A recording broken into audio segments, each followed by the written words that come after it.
नमस्कार दोस्तों, SR education India में आप लोगों का स्वागत है ऑनलाइन क्लासेस में। आज जो बात करी है वो क्लास 3 के हम ईवीएस की बात कर रहे थे। ईवीएस जो हम पढ़े थे वो एनसीईआरटी की बुक से पढ़े थे। इसमें हम कंटेंट और जो हमारा पेडागोजी सेक्शन दोनों ही दिया हुआ है, जो हम दोनों चीजों को कवर कर रहे थे। और कुछ वीडियो मैंने पहले ही अपलोड कर दिए, वो डिस्क्रिप्शन बॉक्स में देख लेना या फिर पीडीएफ की लिंक भी मैंने दी हुई है, वहां से देख लेना आप। और कुछ वीडियो जो है वो काफी इम्पोर्टेंट और हेल्पफुल रहेगी। अगर आपने देखी होगी पहले की वीडियो तो काफी अच्छी लगी होगी, और अगर नहीं देखी तो आपको लिंक में शेयर करिए, आप जाके उस वीडियो को देख सकते हैं। आज का जो चैप्टर है वो पार्ट यानी कि पकाए और क्या खाए, इसके बारे में डिस्कस करते हैं। क्लास 3 का ईवीएस का इसमें जो कुछ इंपॉर्टेंट पॉइंट होंगे वो हाईलाइट करते हुए चलेंगे। सारे चैप्टर में सभी चीजें पढ़ना हमारे लिए पॉसिबल नहीं होगा। कम टाइम में हम कितना बेहतर तरीके से तैयारी कर सकते हैं उस चीज को हम देखेंगे। और जितने भी पॉइंट्स रहेंगे सारी चीजें मैंने हाईलाइट कर दी है। जैसे भी क्वेश्चंस एग्जाम में पुट अप किए जाते हैं वो भी डिस्कस। चैप्टर नंबर 10 है क्लास 3 का पकाए और खाए। सीधा अपने पेडागोजी सेक्शन और कंटेंट पे आते हैं। हम खाने की हर चीज को तो पकाकर नहीं खाते, और इससे हम बच्चे से पूछ सकते हैं क्लास में कि कौन कौन सी चीजें होती है जो हम कच्चे खा सकते हैं और कौन सी चीज ऐसी होती है जो हम पकाकर खाते हैं, और कौन सी ऐसी चीजें होती है खाने की जिसे हम पकाकर और कच्चा दोनों खा सकते हैं। तो बच्चों को क्लास में जो अध्यापक है वो डिस्कस कर सकता है।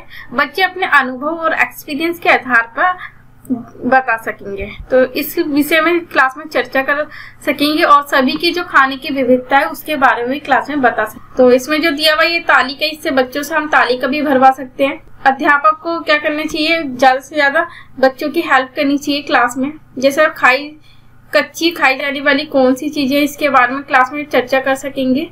पकाकर खाई जाने वाली कौन कौन सी चीजें होती है इसके बारे में डिस्कस कर सकेंगे बच्चों के साथ। इस विषय पे एक्टिविटी भी हम करवा सकते हैं। और कच्ची और पकाकर खाई जाने वाली कौन सी दोनों चीजें उसके बारे में भी हम डिस्कस कर। खाने की जो चीजें होती है वो कई तरह से पकाई भी जाती है। कोई होती है कि कुछ चीजें ऐसी होती है जिसे हम सेक कर करते हैं, और कुछ होती है जिसे हम तलकर खाते हैं। किसी को भूनते हुए, किसी को भाप के द्वारा भी हम खाने की चीजें बनाते हैं। एनसीईआरटी के द्वारा जो दिए गए वो 4 तरीके के अकॉर्डिंग ही हम चीजों को पकाते हैं, यानी कि खाना पकाया जाता है। ये डायरेक्टली क्वेश्चन पूछ भी लिया गया था एनसीईआरटी में। जो ईवीएस का पेपर होता है सीटेट 1, तो उसमें ये डायरेक्टली पूछा गया था खाने के कौन कौन से पकाने के तरीके। घर के लोगों से बात करके बच्चे अपनी जो जानकारी है उसे बढ़ा सकते हैं। खाने के विषय में अलग अलग लोगों से जानकारी भी इकट्ठा कर सकते हैं, जिससे उन्हें स्पष्ट हो जाएगा। वो समझ सकेंगे कि जो शिक्षिका होती है, ये अध्यापक होता है क्लास में, वही सब जानकारी नहीं दे सकता। अन्य व्यक्ति के द्वारा भी जानकारी की जो स्रोत है वो जो बच्चा है वो पूछ सकता है। जैसे घर के मेंबर से हो गए, माता पिता हो गए, घर में फैमिली में कोई भी रहने वाला हो गया, उससे वो खाने के स्रोत के बारे में पूछ सकता है। और जो अपने आसपास पड़ोस हो गए या फिर क्लास में डिस्कशन कर सकते हैं। इसके द्वारा भी बच्चे जो है वो जानकारी इकट्ठा कर सकता है कि खाने के कौन कौन से तरीके होते हैं और कौन कौन सी खाने की जो विविधता होती है उसके बारे में बच्चा डिस्कस कर सकेगा और समझ सकेगा। पहले के टाइम में क्या होता था कि हम घर में भोजन जो है वो कई तरीके से पकाया जाता था। उसमें कुछ चित्र दिए, चित्र को देखते किस किस तरीके से हम खाना पका सकते थे। जैसे ये दिया है कि मिट्टी का तेल का भी यूज करते थे हम, अंगीठी हो गया, चूल्हा हो गया, इसके द्वारा हम पकाते थे। ये सारे चित्र दिए गए जिसके द्वारा हम खाना पकाते थे। मिट्टी का तेल यूज करते थे हम खाना पकाने के लिए, कोयले का यूज करते थे जो अंगीठी में काम आता है, बिजली का यूज करते थे जो हीटर के जलाने के काम आता है, गैस का यूज करते थे, धूप का भी यूज करते थे, लकड़ी का यूज करते थे और उपले का यूज करते थे। ये खाना पकाने के अलग अलग तरीके दिए गए। यहाँ से हमारी पेडागोजी की टर्म आ गई। पेडागोजी टर्म देखते हैं। खाना पकाने के अलग अलग तरीकों पर बच्चों के जो अपने अनुभव होते हैं वो काफी रुचिकर होते हैं। क्लास में जो अध्यापक है वो डिस्कस कर सकती है, यानी कि जो खाना पकाने के बच्चों के अपने अनुभव होते हैं, जो भी बच्चों ने देखकर अपने परिवेश से सीखा है, अपने घर में सीखा है, तो बच्चे अपने अनुभव के आधार पर बता सकेंगे कि खाने के अलग अलग कौन कौन से तरीके होते हैं। इसके बारे में जो है क्लास में डिस्कस किया जा सकता है, चर्चा करवाई जा सकती है, और हर बच्चे को, अध्यापक को ज्यादा से ज्यादा बच्चों को बोलने का मौका दिया जाना चाहिए। घरों में प्रयोग किए जाने वाले जो ईंधन होते हैं से पर्यावरण पर उसका क्या इफेक्ट पड़ता है, क्या प्रभाव पड़ता है, इसके विषय में भी चर्चा की जानी चाहिए, ताकि जो बच्चे को समझ सके कि खाना बनाने के लिए कौन सी चीज रहती है हमारे लिए हानिकारक होती है और लाभकारी होती है। इसके विषय में अंतर करना भी बहुत जरूरी होता है, ताकि बच्चों को सही ढंग से समझ सके। कुछ ऐसे ईंधन होते हैं जो हमें डायरेक्टली इफेक्ट करते हैं हमारी बॉडी को, उसके विषय में भी चर्चा करवाई जा सकती है क्लास में मिलकर। और टीचर को हर बच्चे को मौका देना चाहिए ज्यादा से ज्यादा बोलने के, उनके जो अपने अनुभव होते हैं वो बाहर आ सके, और उनके में जो मोटिवेशन है वो टीचर को टाइम टू टाइम देते रहना चाहिए। ये पेडागोजी टर्म थी, काफी इंपॉर्टेंट थी। अगले पॉइंट्स पे आते हैं। कुछ ऐसी चीजें भी खाते जो हम बिना पकाए भी तैयार कर सकते हैं। ये एक एक्टिविटी दी गई है जो हम क्लास में जो है वो करवा सकते हैं बच्चों को, जैसे नींबू की शिकंजी के ऊपर दी हुई एक्टिविटी किस तरह बनाया जाता है। अध्यापक जो है वो बच्चों के साथ मिलकर इस एक्टिविटी को करवा सकता है। जैसे नींबू की शिकंजी किस तरह बनाई जाती है, स्टेप बाय स्टेप देखते हैं। यानी कि पानी में शक्कर घोलना, उसके बाद नींबू का रस डालना, बच्चों को सिखा सकते हैं। छानना, उसके बाद चीज छानना होता है, और शिकंजी तैयार करना जो बिना पकाए भी हम बना सकते हैं। ये छोटी सी एक्टिविटी जो है वो अध्यापक करवा सकता है बच्चों से।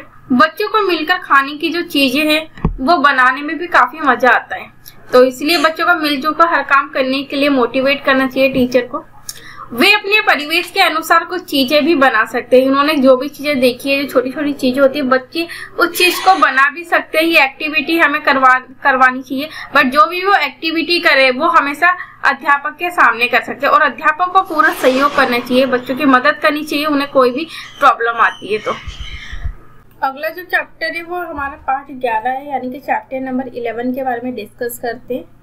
यहाँ से वहाँ जाने के लिए हम किस तरह जो साधनों का प्रयोग करते हैं वाहनों का, उसके बारे में डिस्कस करेंगे।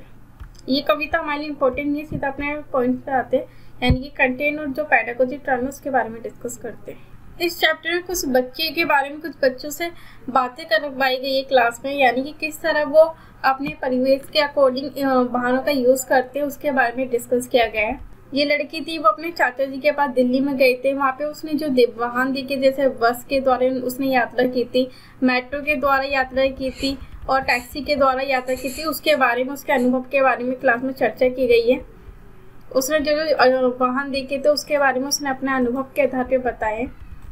जिस तरह ये लड़का था वो अपनी बुआ की शादी में गया हुआ था, तो वो अमेरिका से आया था, तो उसने क्या देखा था कि जो वहाँ से प्लेन के द्वारा उसने वाहन देखे थे, और उसकी बुआ को जिस तरह यानी कि जो डोली के द्वारा ले जाया जाता था वो उसने देखा था।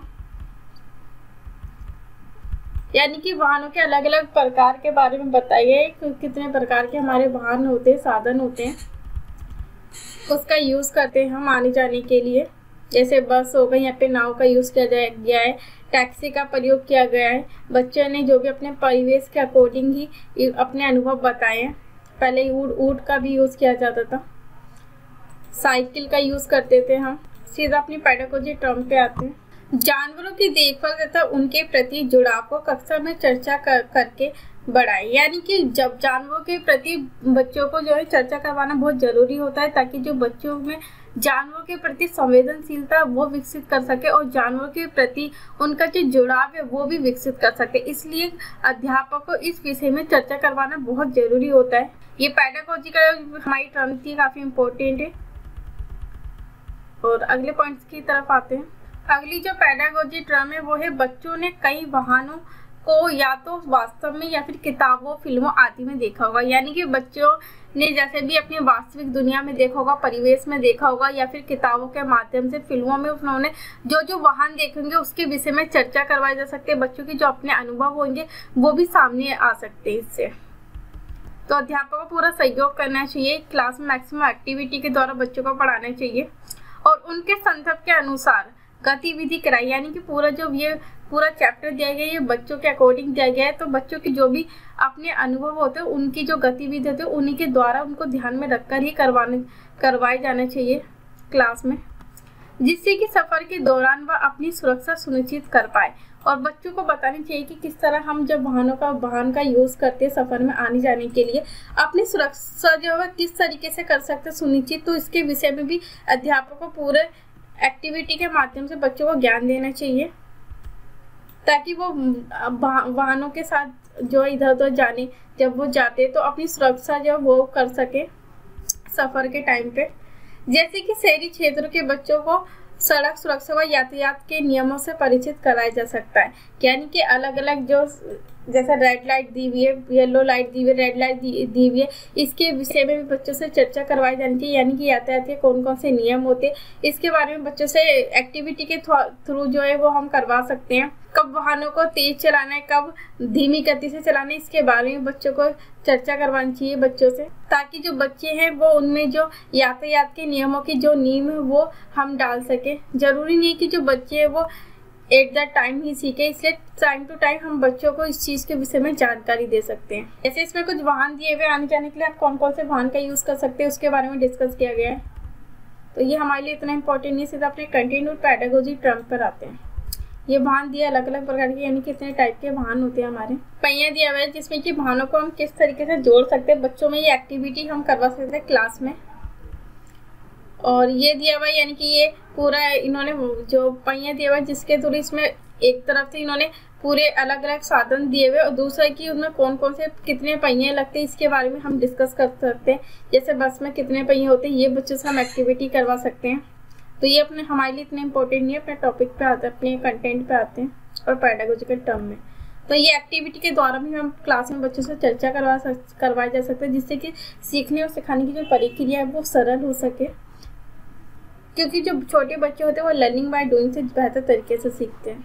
जैसे इसमें दिया गया कि जो अपने बड़ों से यानी कि आज से 50 साल पहले लोग कैसे आते जाते थे, तब भी यही सब साधन होते थे, उसके विषय में भी चर्चा करवाई जा सकती है। यानी कि आज से 50 साल पहले कौन से साधन थे जो हम आने जाने के लिए यूज करते थे, और अब से 20 साल बाद कौन कौन से ऐसे साधन होंगे जिसका हम आने जाने के लिए प्रयोग करेंगे, कौन कौन से टाइम टू टाइम चेंज है, इसके बारे में बच्चे बता सकेंगे। यानी कि बच्चों को बताना बहुत जरूरी होता है। ये पेडागोजिकल टर्म आ गई, इसके बारे में देखते हैं। बड़ों से प्राप्त जानकारी पर आधारित चर्चा बच्चों को वाहनों में आए बदलावों को समझने में सहायता करेगी। यानी कि अपने से 50 साल के बड़े जो बुजुर्ग होते हैं उनकी मदद से जो बच्चे उनके अनुभव देख सकते हैं, यानी कि उनके अनुभवों के बारे में अनुमान लगा सकते हैं कि कौन कौन से पहले जो वाहन थे, साधन थे जो यातायात के दौरान हम यूज करते थे, और अब जो साधन आए वो कौन कौन सा है, यानी कि जो क्या क्या चेंजेस आए इसके विषय में बच्चे जो है वो समझ सकेंगे। और किताबों में जो है वो बुजुर्ग यानी कि जो नाना नानी हो गए, दादा दादी से ही इसलिए बार बार पूछने को कहा गया कि ताकि उस समय के और अभी के बीच जो अंतर है ना यातायात के साधन का, बच्चे जो है वो समझ सकेंगे। तो इसलिए जो है वो अपने बड़ों से इस चीज के बारे में विषय में चर्चा करवाई जा सकती है, और क्लास में जो है वो इस बच्चों के जो अनुभव होते हैं अपने परिवेश के अकॉर्डिंग, जो भी उन्होंने अपने नाना नानी दादा दादी से सीखा, तो वो भी अपने अनुभव के आधार पर बता सकेंगे।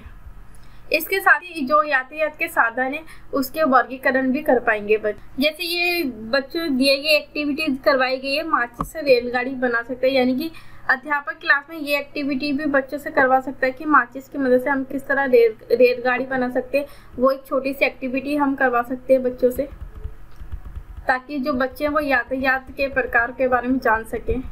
इसमें जो दिया गया कि तुमने सबसे ज्यादा जो शोर है वो कहाँ सुना होगा, यानी कि जो हमारे राष्ट्रीय राजमार्ग होते हैं यानी कि नेशनल हाईवे, वहाँ पे सबसे ज्यादा जो वाहन होते हैं वो चलते हैं। यहाँ पे सभी प्रकार के वाहन हो गए, जैसे बस हो गई है, रेलगाड़ी बस होती है और ट्रक हो गया, ये सारी चीजें चलती है। तो वहाँ पे सबसे ज्यादा जो है वो शोर होता है, क्योंकि सारे वाहन एक साथ चलाए जाते हैं। ये जो हमारी पेडागोजी के टर्म है इसके बारे में देखते हैं। रेलगाड़ी का मॉडल बनाने के लिए माचिस के अलावा टीन के डिब्बे भी इस्तेमाल में लाए जा सकते हैं, क्योंकि ये पूरा चैप्टर बच्चों के अकॉर्डिंग दिया गया है। तो इसलिए जो हम रेलगाड़ी में क्या क्या चीजें, माचिस की तिल्ली से भी मॉडल बनाया जा सकता है, और टीन के डिब्बे लेके भी हम जो है एक एक्टिविटी करवा सकते हैं रेलगाड़ी से रिलेटेड। और पहियों के लिए हम क्या कर सकते हैं, बोतल की जो ढक्कन होते हैं उसका प्रयोग हम कर सकते हैं, या फिर जो बटन होते हैं उसका भी प्रयोग करके हम रेलगाड़ी के मॉडल को बना सकते हैं।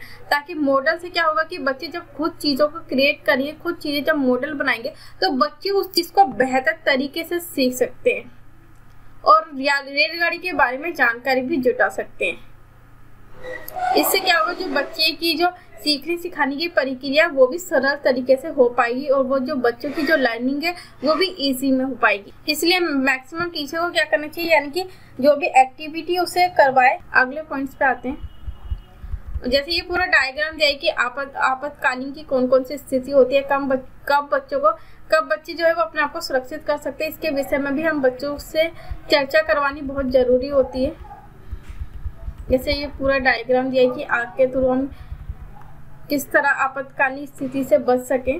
जैसे ये चित्र दिया गया कि आपातकालीन स्थिति पर चर्चा की शुरुआत है वो बच्चों से की जा सकती है। जैसे भूकंप के द्वारा जो है बच्चों से एक्टिविटी करवा सकते हैं हम स्कूल में, कि जब भूकंप आए तो हम किसी ठोस चीज के नीचे जाके बैठ सके। जैसे डेस्क के नीचे अध्यापक बच्चों को कह सकता है कि डेस्क के नीचे से कसकी पकड़ के बैठ सकते हैं, या फिर खुले वातावरण में वो जा सकते हैं, जैसे ग्राउंड में जा सकते हैं। ये एक्टिविटी हम बच्चों से करवा सकते हैं कि आपातकालीन जब आए तो कौन सी स्थिति में हम किस तरह बच्चे जो है वो अपने आप को सुरक्षित महसूस करें। इसकी जो शुरुआत की नींव है वो बच्चों में बचपन से डाली जा सकती है, किताब के माध्यम से, चित्रों के माध्यम। ये चैप्टर पूरा फाइनल हो गया, अगले चैप्टर की तरफ देखते हैं।